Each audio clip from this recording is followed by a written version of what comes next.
Hello, everybody. Thanks so much for joining us for Wan-a Job, The Workforce Awakens. Come on, it's a good title. I give good title. This panel is especially important to me because I am on a personal mission to connect with the students. Yay, students in the booth. Yay, we love that. I have the fortunate opportunity to address the students at trade shows, to address them at schools themselves. If anybody's out there, I hang with pretty cool people like V, and we like to talk to the students, so invite us. Mr. Chris Harold is back there too. Believe me, your students want to hear from him as well. That's my paper daddy. Let's start off with, please introduce yourself. Tell everybody a little bit about what you do and why you have dedicated your time to participate on this particular panel. Mr. Bergerson.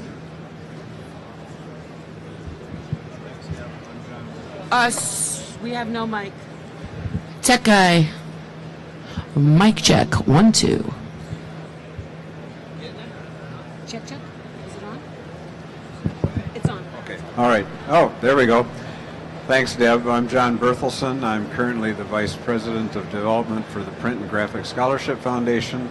I'm a former print shop owner, and the foundation is interested in attracting people to the industry, and then once they get into their education process, we give out scholarships for them. And why did you feel it was important to sit on this panel today? Well, obviously we're very interested in getting people into the industry and attracting youth, and we just want to help get the message out there about it. Thank you so much. Mark Subers.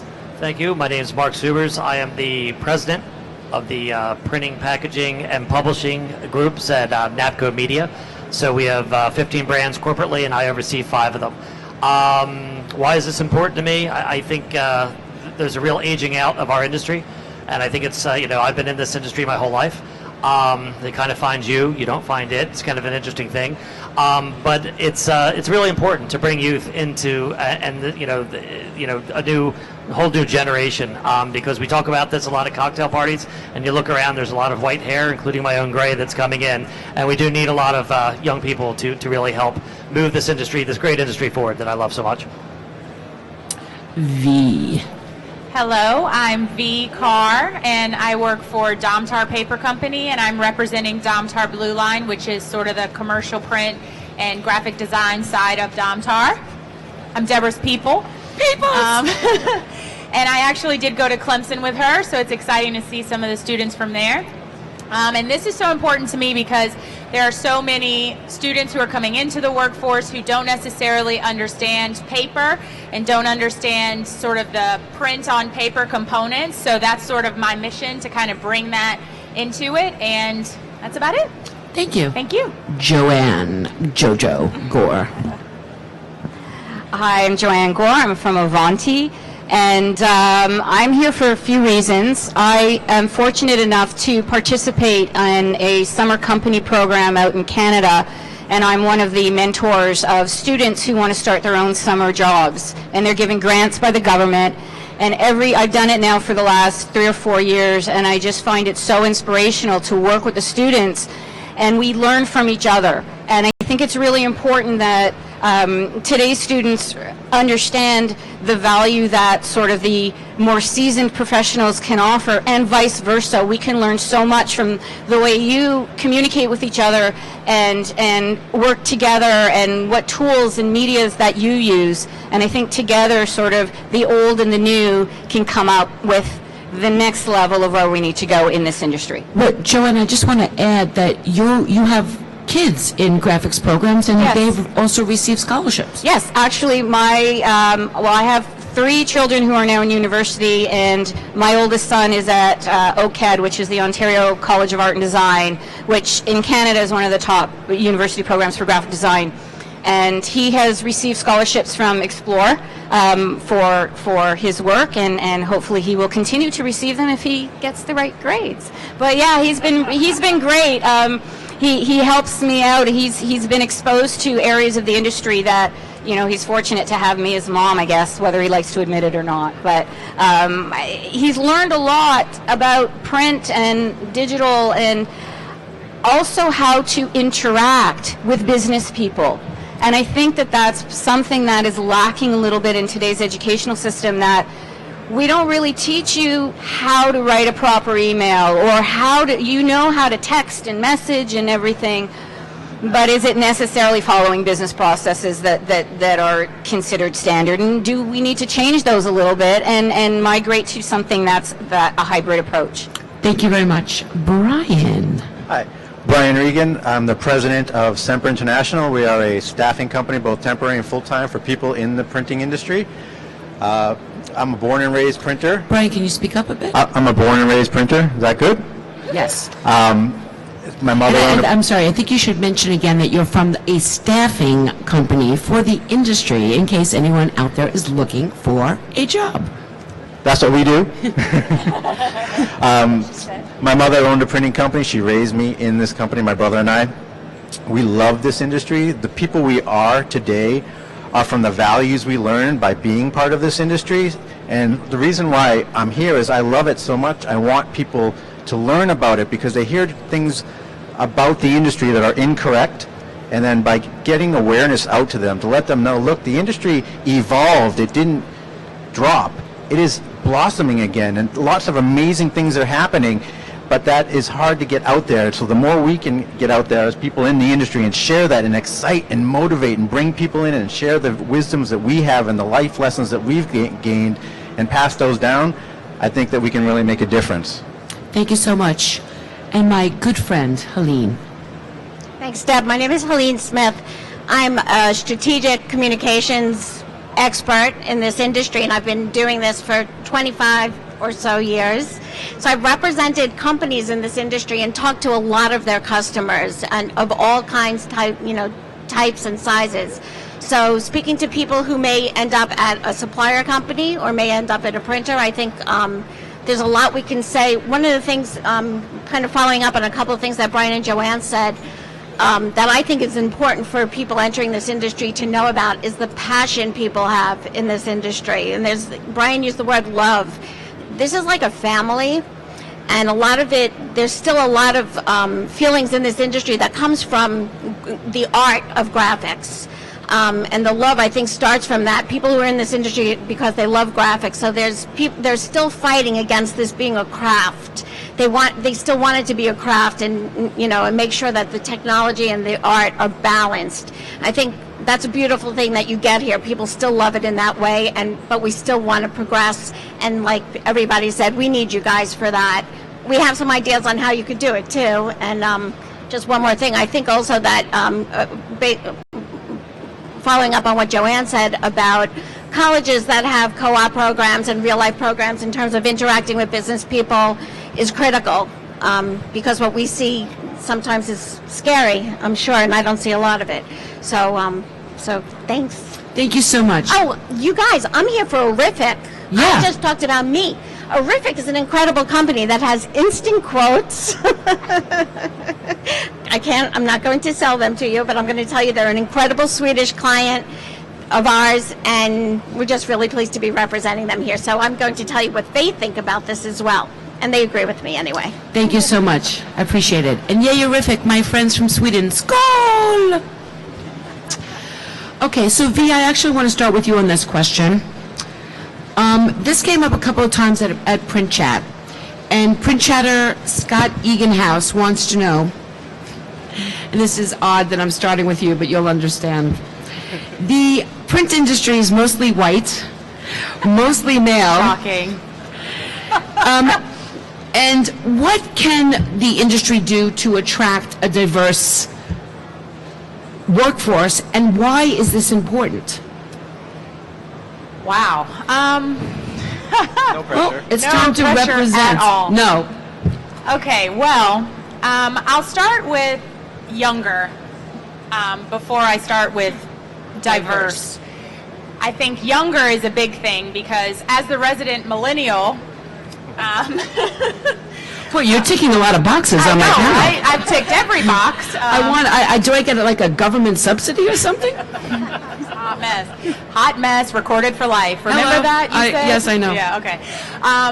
So as the resident millennial, I think I think a lot of employers sort of have this stigma of what a millennial is. And, you know, we've talked about this before, and so they paint them into this box of entitled, overprivileged, lazy, don't want to work, want to be promoted within 1 year. And that's really not necessarily the case. Of course, that is the case with some people, but every stereotype matches a couple people in every scenario. But I think really it's trying to figure out how you can ensure that your company embraces the way that different generations learn, different generations feel appreciated, different generations feel accepted and sort of valued, because I think that as a millennial is most important to me, is sort of recognizing what my value is and what I bring to the table, as opposed to promoting me within a couple years. I started at Domtar when I was fresh out of college, 3 months after I graduated, in customer service. And I've sort of moved around the company and done different things. And I think that sort of representing that position on, I recognize that person's value and I show them that I recognize value, because for me it's not necessarily the title or the paycheck, but it's really sort of those intrinsic, you know, are you valuable to the company? So I think that if you can sort of show those things, regardless of if you have a print shop or a software company or a paper company, if your company is not very diverse from a gender or age, demographic, or ethnicity, I think if you can show people that they're valuable where they are, that will help attract as time goes on. And I agree with you. I mean, we live in a global economy, and that means that we're dealing with people that are different than ourselves. And if we don't embrace that as an industry, we're closing ourselves off to conversations, to having an understanding of other people, an intrinsic understanding of other cultures. I mean, there are times of the years that you cannot call other cultures. Does everybody know that? That you can. It happened to me at Drupa, actually. I didn't have enough knowledge, and I went to shake hands with someone, and in their culture that was not an appropriate situation. And I learned very quickly that my world needs to expand if I want to continue in it. Subers, I'm going to go to you next on the same question, because you do speak to a lot of printers and you do represent the industry in many ways. And you also mentioned it in your opening of why you're here, how do we attract them to print when they only see a certain people? Well, I'm going to take it beyond, because I think we covered some of that ground, but I think one of the most important things to consider is that, you know, this isn't your dad's print shop, right? So, you know, when I grew up, you'd go into a print shop and it was big metal and there was some guy with his sleeves rolled up and he's slapping ink into a old Heidelberg 6-color press. Printing companies are radically different. They're very, very high-tech organizations now. Okay, a lot of the latest equipment is digital. Okay, it hums now and there. It's not clackety of metal. They're data scientists. They're people designing mobile, right? These guys. I mean, Anro Printing is a great example. It's right around this corner from probably one of your clients. Right around the corner from where I live, and they do Comcast work. Their transactional work, okay, all digital, all personal. You know, their data facility is amazing. It's a room twice the size of this, with nothing but high speed, digital and computer, high speed computer equipment that's just working with big data, and it's a totally different. So I think we need to think about printing and printers differently to attract people that have varying skills, that aren't just, they're not just pressmen. Right. They're marketing experts, really, when you come down to it. Okay, did you want to add something, Helene? I just wanted to ask the question. Like 2 years ago, Mark, I heard that 50% of printers in this country were using digital. That doesn't mean they were using it alone or even a lot. but do you know about what it is now? I hate to put you on the spot. I don't, and digital's a, very comprehensive word as you go out on the floor here. I mean, Xerox was doing toner-based things, decades ago. And there's not a printer in the world that doesn't have some kind of digital device, whether it's a high-speed copier, okay, up front if it's a small print shop or something smaller. So I don't exactly know, Helene, exactly what the answer would be there. I think it's probably close to 100% now. If you're talking about newer technologies like inkjet, that's a whole different animal. Most of them have toner base, but you'll see a lot of things if you go to HP and you go to Canon. Okay, but let's keep this about about education. So, did you, sir, did you want to chime in on that diversity question? I just wanted to say that in terms of attracting more females into the industry, currently well over half and probably close to 3/4 of the scholarships that we award are to females as opposed to males. So I think we are seeing much more groundswell of young females getting interested. And in how many industry. students are in the audience right now? All females. All female. Any guy? Where's the guy that was here before? Girls Who Print, rock. Okay, let's look at the industry. Print chatter Jennifer Broderick at Designs Jennifer wants to know what skills are in demand and how are companies sourcing for these employees.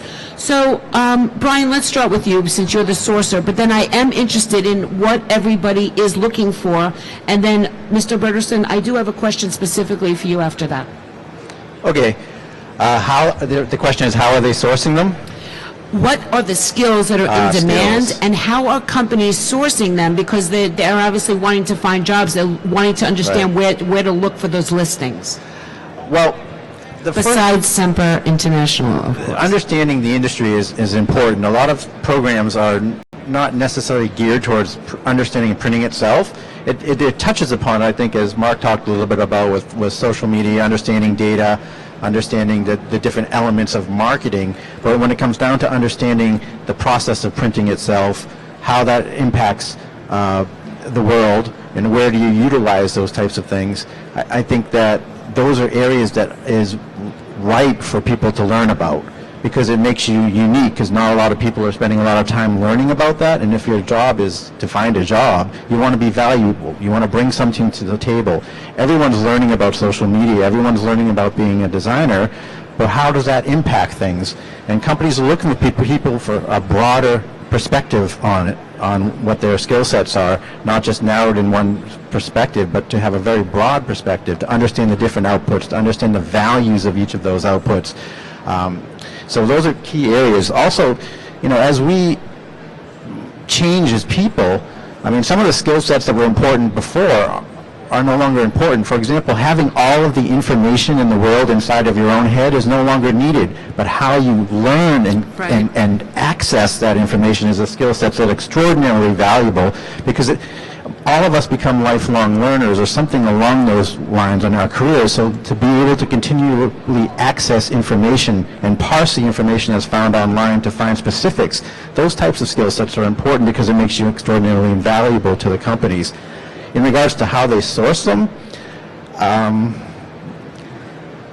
there's a lot of different avenues, and there's a lot of different places. It depends on where you're looking in types of skill sets. For example, some people still use traditional newspapers to source candidates. Oddly as that sounds, you often want to think about looking at companies think differently a little bit and say, look, no one's looking at newspapers, so you know what, I'm going to put myself in a newspaper, just because no one else, it thinks they're there, but some people are there, so you'll get most of the eyes, right?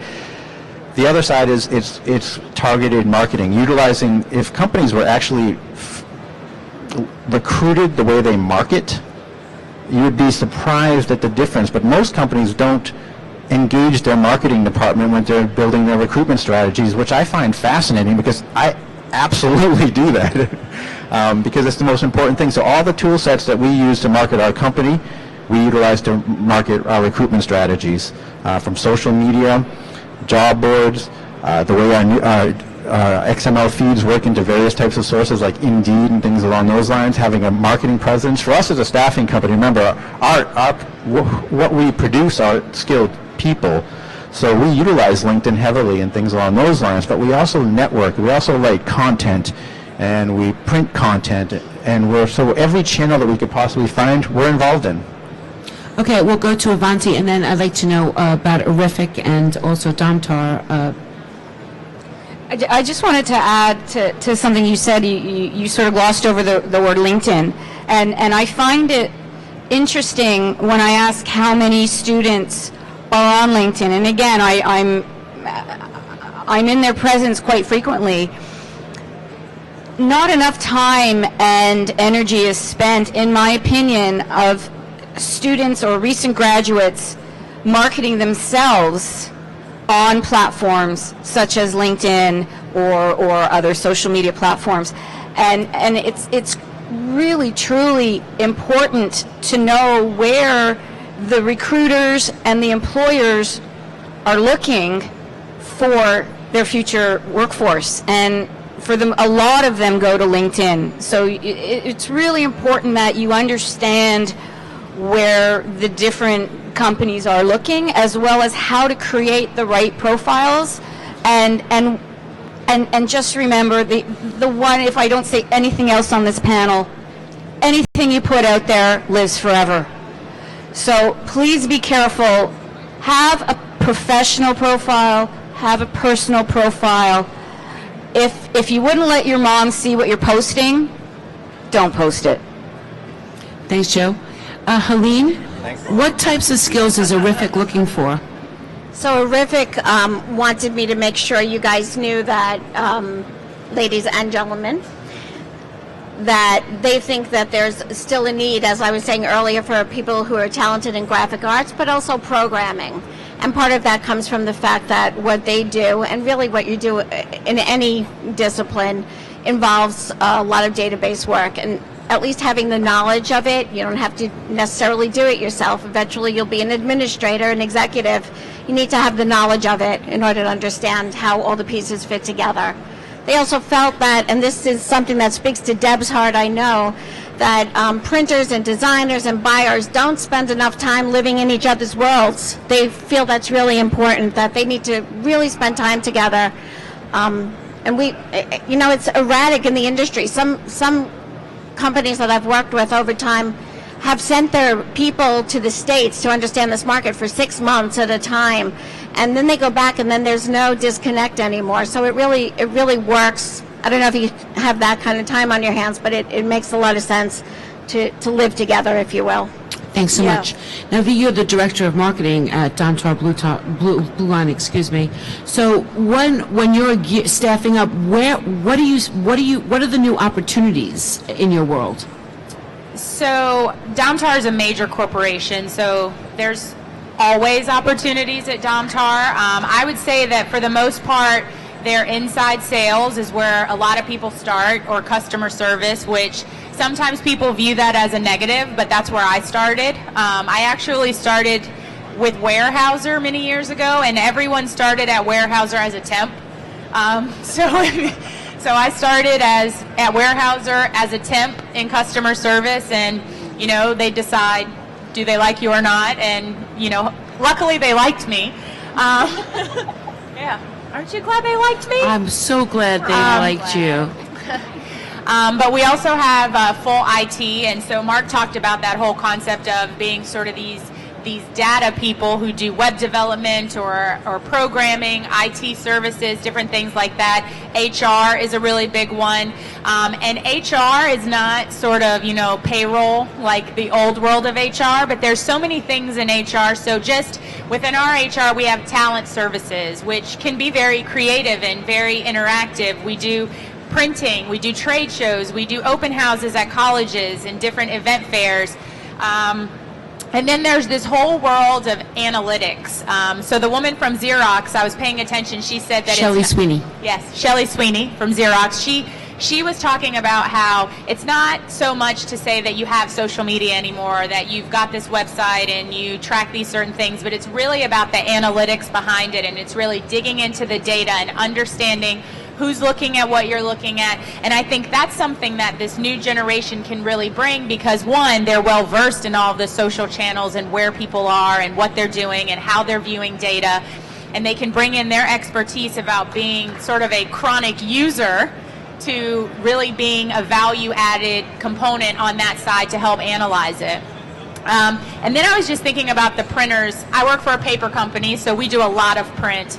And I was thinking about every single printer that we work with has web developers, designers, content creators, communications people, account managers who handle their clients. So it's really, to Mark's point, not just a bunch of people getting their hands dirty in the back of a print shop. It really is sort of that full marketing service provider, which is a very ambiguous term for a printer, but there are so many things that go on within printers, and you walk into some printers and they look like, Fortune 500 companies. So just wanted to make that little, there's so many opportunities within printers as well as the companies that we represent up here. And Mark, in the publishing world? Yeah, NAPCO Media has done something really interesting in terms of recruitment, which I would certainly highly suggest to any students to work with their schools. And this was really driven by Ned Borowski, our owner. We're lucky enough to be in Philadelphia, really a little north of Center City. So we have Drexel, St. Joe's, Temple. We have a lot of really wonderful schools right around us. We've gotten very close to them. And we actually have not only have gone to job fairs, but kind of gone out and said, this is what a current media company looks like, to the video students, to the journalist students, right? And be honest with you, most of the people that come aren't journalist students. A lot of English majors, a lot of video folks, as we have a very omni-channel media company. But that's what we've done, and we really bring them into our office, and they bring me and say, Mark, go, what do you do? And I tell them, and I just recently hired somebody from Temple and somebody from St. Joe's, and they're absolutely fantastic.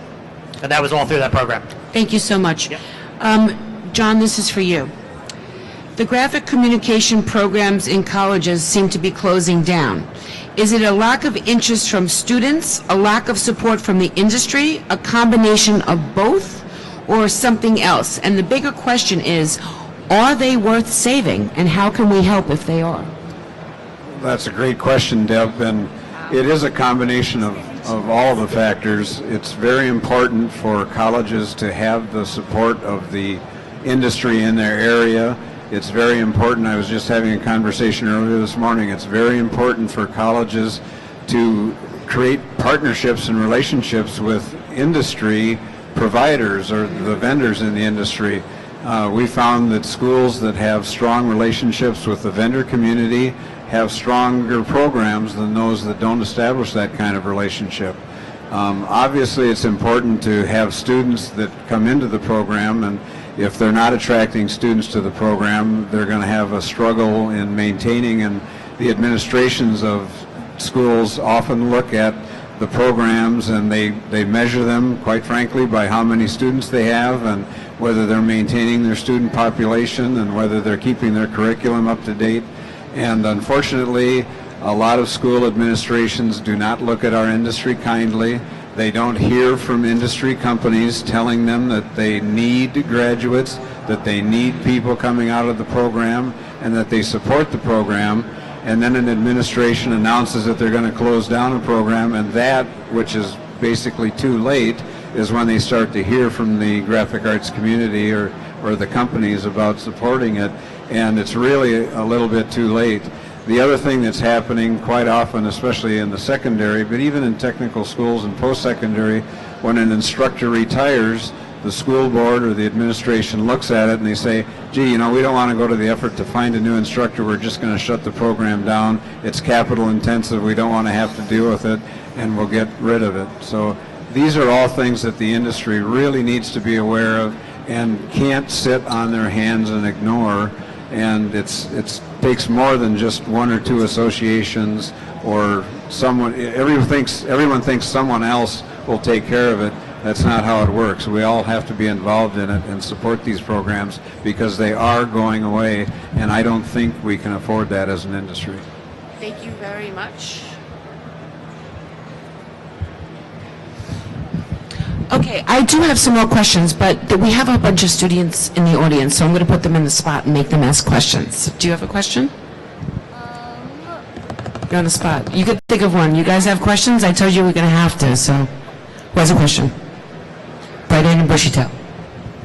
Looking at us as students, what really draws y'all's attention towards finding us to fit into y'all's individual the industries in printing or in graphics? You mean, I'm going to interpret, I think. You mean, what, with limited experience, what are they looking at in your backgrounds that would attract them to give you an opportunity in their company as an entry-level employee? Okay, what I said. Brian, go right ahead. That's easy. You're here. That's the biggest first step, is you're involved, you're understanding, you're seeing what's around this show, so you're getting that broad-based experience that I was talking about.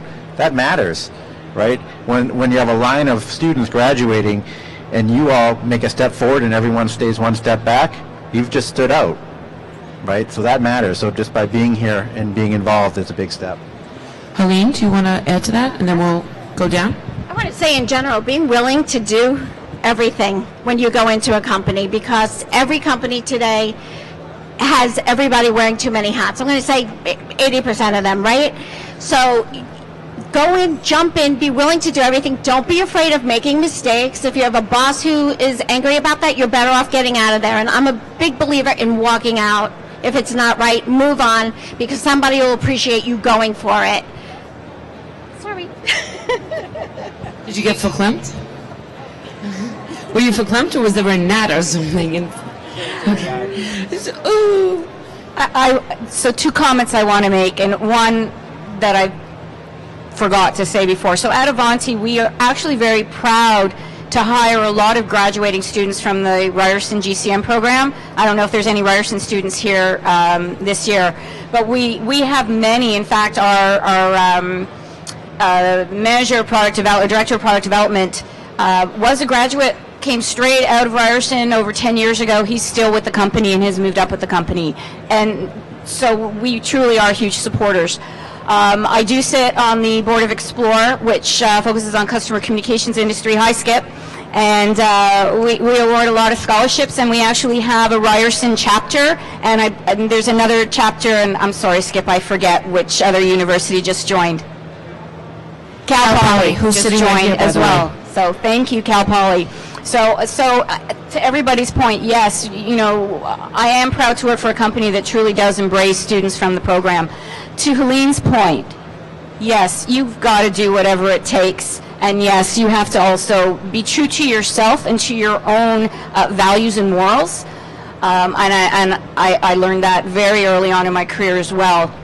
But yes, do whatever it takes. If it means you gotta just go out and do a lot of cutting and pasting of data to fill out spreadsheets, you do it, because to V's point, that's where you start to do a lot of that analysis, and what's really becoming more and more critical. Did anyone else want to add to that? No? Okay. You have a question, right? As a printing student, would you say that it's advantageous to learn web and web development? Should printing students also be taught web programming, coding, WordPress skills? V? So I would say that Clemson, Cal Poly, RIT are probably very unique in that they have a true printing program, but I would say that students like you and most other universities, that's what they're being taught, and the printing is not what they're being taught. So I actually think that you guys in that type, or gals in this session, have a unique advantage because you are being taught the skills around print and around paper and how those things interact. I definitely think that having web skills is very important. With every single thing, it is not independent. It is not all print and nothing else. It is not all paper and nothing else. It is not all web and nothing else. So I think to be able to provide the most value to a potential employer, I think you do need to have sort of well-rounded skills to be able to code, be able to, you know, design for web, be able to design for digital printing, be able to design for offset printing. Inkjet printing is up and coming. You know, if you talk to some of these OEMs around here, you can really get some insight into what new things they're working on. But I would say for sure, every single company on the planet has a website. So, and I'd just like to add something just in general. Spelling and grammar count. Absolutely. And I know you guys are used to texting with the U and the abbreviations and stuff, but you have to learn that corporations like proper spelling and proper grammar, and not Canadian spelling, Joanne, American spelling. In this case, I'm going to come over to Cal Poly and see if you have your question yet. You don't have your question? Fail. Oh, we have a question in the back. Thank you. What are some common mistakes that you see students making when they are applying for a job? Common faux pas? What are we doing wrong, I guess? Thank you very much. And which school are you from? University of Houston. University of Houston. Yeehaw, everybody. Anybody want to take that, V? So since I still have the mic in my hand, well, one, I'll answer the opposite of that question in that you really have to be able to sell yourself. And Deborah and I, when we went to Clemson, a piece of advice we gave to those students is if you don't have your elevator pitch down, you have to be able to sell yourself to someone in 30 seconds to a minute on like why you are important. Because we live in a very sort of quick hit world. You can't take 4 hours to describe how great you are or why you're so great. You know, you've got to really be able to have that elevator pitch. I will say that from a resume writing perspective, there's a lot of things that as students you may do for a month or two. Sometimes employers don't necessarily care about those things. They might be very important to you, but I think that if you summarize sort of your humanitarian thing sort of all together, I think that's one thing. But it's really more about when you don't really have the work experience, it's about what are the things that you're most interested in, what are the skills that you've acquired throughout your education. If you have had some internships, focusing on those things and what your responsibilities there were. Also focusing on format, grammar, that's a really big thing. You see a resume with a lot of errors, that's sort of a red flag immediately. Yeah, just a quick follow-up on that. I'm sorry, Brian. A very, very quick follow-up. There's a ton of information. If you wanted to go out and Google, so if you're going to sit down and interview with me, there's enough information about me on LinkedIn and everywhere and about my company. You could come in and basically tell me exactly what I do. Okay, that would impress the hell out of me. Okay, you come up, I mean, it's all there for you. Okay, do your due diligence, pre-call planning. Okay, be ready to talk and be confident. And to the other point, before, take ownership. And that's what I like, because everyone's running 100 miles an hour. We all have a lot of heads. If somebody comes in, the two students I just hired recently, when they graduated in June, they're like, I can do this. I can take ownership. I'll take this off your plate. I'm like, done. Like, when can you start? So I think it's really important to do those things. Right off the bat, I know this is going to sound like a no-brainer, but I see it all day long, and we see hundreds of resumes a day. People send their resume without any kind of context of why they're sending it, other than maybe it might say in the subject line, I'm applying to this job, and they just say, hi, I'm applying to this job, and send their resume. So right off the bat, never do that, because what I do whenever someone sends me just a resume, delete right off the bat, because they're not telling me why they're responding to me, not because they're responding to my job that I'm posting, but they're not telling me why they're the right person for that job. So you do have to get our attention. Networking is another thing that I think that you have to look at, is you have to consider that you're all developing professional networks. LinkedIn is obviously the biggest professional network that's out there. Everyone that you know and your professors will be your biggest first source for these types of things. Just connect me to people in the industry. You don't have to be, you can ask any of them to lunch. Most business professionals, and I would say anyone on this panel, if someone showed some, approached us and said, hey, I'm interested in this and I want to understand this, you'd probably get one of us out to meet with you or have you come in and meet with us, even if we didn't have a job for you, because you're showing us something that matters to you, and we want to share it back with you. What's that? And context. Why are you applying to this job? Your skills might not be perfect for the job, but help us understand who you are as an individual. Resumes, I'm not a huge fan of resumes because they're just sort of these templates that you look at and they're just, everyone's looks similar to me. But if you tell me why you chose this industry, or why you went to that school, or why you went and joined this club, or why you went to this extracurricular activities, it really helps create a person behind that resume, not just a bunch of words. This is a question from a company that used to produce CD-ROMs and print on them, and they've changed their business model already. And they say that it's very important that the people they hire are flexible, adaptable, willing to be cross-trained. How important is it for students to convey that, or how do they convey that?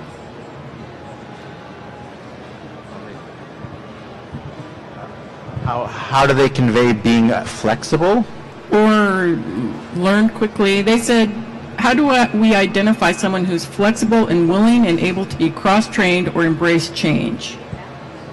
Yeah, I would say examples. That context, when you're responding or communicating or networking, you want to convey that yourself.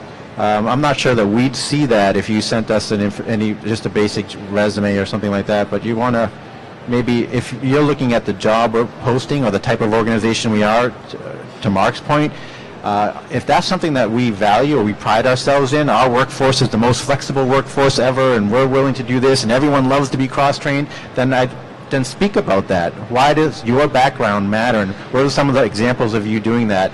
And those things will catch us. Absolutely. Just to add on to that, I mean, the woman that we hired from St. Joe's went on our website and we list 8 core values that our culture operates with, and she basically ran down and she said, this is why I fit in for this one, this one, this one. I'm like, wow, right, totally. Pre-call planning, knew what to say, and took her life experiences, what she had done in school, some of the jobs that she had, and she applied them to our core values. Instantly, I could see the mesh within our organization. Yep. So, 2 things. One touches on what was said earlier. A really important thing, and whether it's after an interview, a phone call, an outreach, say thank you. Make sure you say, I know this sounds very old-fashioned, write out a handwritten note and mail it in the mail with a stamp and just say thank you. And that goes wonders in being remembered by the hiring person. And also remember that you are now a product. You are selling a product, and that product is you. So how will you market yourself to the audience or to the purchaser, to the person who's going to now pay for you? Why should they? And I think everybody here has touched on the points, but if you can sort of turn it around as, okay, I'm no longer me now. I'm something that I want somebody to understand why I matter and why I'm important and what are the business benefits in hiring me. Thanks. We'll get to you in 1 second. I just wanted to let everybody know that when V and I went to Clemson, was it like a week later, we got a handwritten thank you card from one of the students, and I actually have it hanging on my refrigerator because I feel bad I don't remember her name, but I see it when I get juice and stuff like that. Mark, did you want to say something about that? Just basically to follow up what you just said, Deb, we support all of the scholarship foundations as a media company. You know, we help promote, press releases and whatever they're putting out there to help collect funds. We also started something called Youth in Print. We happen to do it with EDSF. It's just one of the folks out there.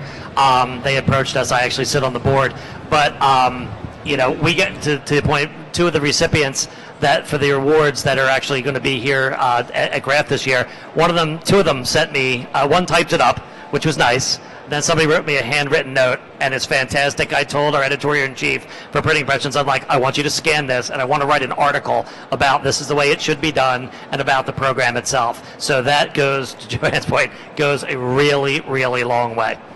Okay, and before we end, Mr. Bertelson, if you could just tell people out there who are watching who may be looking for scholarships, how they can get in touch with you, and then everybody, if you could just let people at home know how they can get in touch with you and learn about opportunities in your companies, please.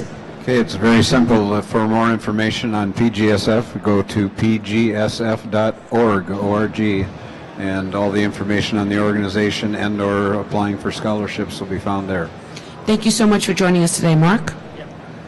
Sure, easy. NAPCO, NAPCO.com. All our job listings are there, our corporate values, and if you're interested in being in a media company, it's a pretty exciting time for us, and we'd love to see you apply. Thank you so much. V. Domtar, DOMTAR, Blue Line, BLUELINE.com, or on Twitter at Domtar Blue Line. We also have a handle at Domtar Every Day. And we actually do have quite a few graphic arts students from Clemson. One's on my team. One manages our customer service group. So definitely don't shy away from the paper company. Yay. Jojo? So we're AvantiSystems.com or at Avanti Systems. You'll find us on LinkedIn as Avanti Systems. My personal handle is at Joanne Gore 121. Thank you. Centr International, just put us in any search engine you have, and you'll instantly find us and all of our social media outlets. We're very easy to find. Thank you. Helene? Yes, and for Arific, it's arifiq.com or SE because they're actually based in Sweden. Kind of cool. So ARIFIQ. Thank you guys so much for joining us today. Really appreciate it. This concludes the programming for the first day of the Printerverse, everybody. Yay! It was awesome. Thanks to Team PMC. We have Sandy on the live stream. We have Josh on the camera. We have Lady Scanalot scanning everybody. My mom. Everyone say hello to my mommy back there. We have Marco on the digital camera 1-2 spinning digital image remastering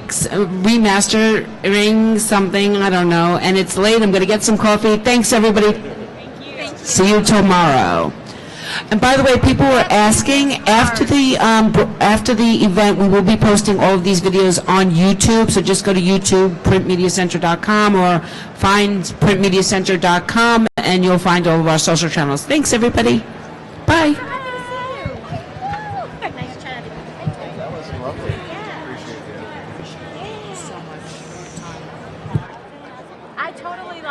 They're in my backpack in my room. It's my first day. It's Sunday. My brain's not